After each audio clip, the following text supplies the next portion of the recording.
नमस्कार, मैं doctor Darshan Bhargav, associate professor department of medicine, SK medical college Sikar.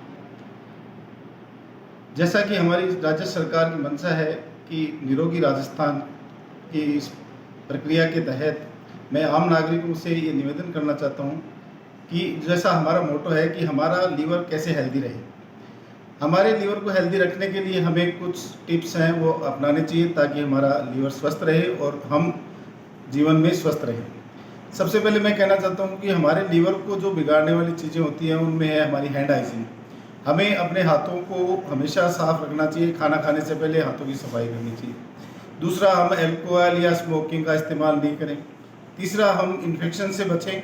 Infection में हमारे लीवर को जो सबसे ज़्यादा प्रभावित करती है वो होती है हिपेटाइटिस नाम की बीमारी, जिसमें हिपेटाइटिस ए हो सकता है, हिपेटाइटिस बी हो सकता है, हिपेटाइटिस सी हो सकता है, hepatitis non D non B हो सकता है, हिपेटाइटिस ई हो सकता है। जैसा कि हमें पता है हिपेटाइटिस ए और ई जो हमारी हाइजीनिक कंडीशन पे डिपेंड करती है वो फीको ओरल रूट से हमें इन्फेक्ट करती है। यानी कि हमारा अगर हाथ की सफाई हम रखते हैं और हमारे आसपास पानी इकट्ठा नहीं हो और हमारे आसपास अगर सफाई रहेगी तो हमें हिपेटाइटिस ई और ए होने के कम चांसेस रहेंगे। दूसरी जो हिपेटाइटिस हमारी बी है और जिसको हम सीरम हिपेटाइटिस बोलते हैं, जो कि बहुत ही डेंजरस है, हमारे लीवर को बहुत ज़्यादा डैमेज करती है। कुछ परसेंटेज में हमारे लीवर में आगे जाके परमानेंट हमारा लीवर डैमेज हो जाता है।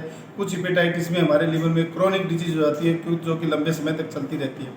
तो मैं आम लोगों से ये अपील करना चाहूँगा कि हमें हमारी हैंड हाइजीनिक अच्छी रखनी चाहिए, हमें ओरल हाइजीनिक अच्छी रखनी चाहिए, हमें हमेशा हमें काम करते वक्त या हमें अपने जीवनचर्या को बहुत ज़्यादा तरीके से संभल कर चलना चाहिए। संभल से मेरा मतलब ये है कि हम ऐसा ऐसा कोई काम नहीं करें, या हम जैसे मान लीजिए कोई ब्लड ट्रांसफ्यूज़न वगैरह हम करवाने जाएं तो हमें उसमें ध्यान रखना होता है, क्योंकि हिपेटाइटिस बी जैसा कि इन्फेक्शन हो सकता है सीरम, इससे अपने इन्फेक्शन हो सकता है, अपना नीडल प्रिक से हो सकता है, ब्लड ट्रांसफ्यूज़न से हो सकता है। अगर हम अनप्रोटेक्टेड सेक्सुअल एक्टिविटी करें तो उससे भी ये हिपेटाइटिस बी हो सकती है।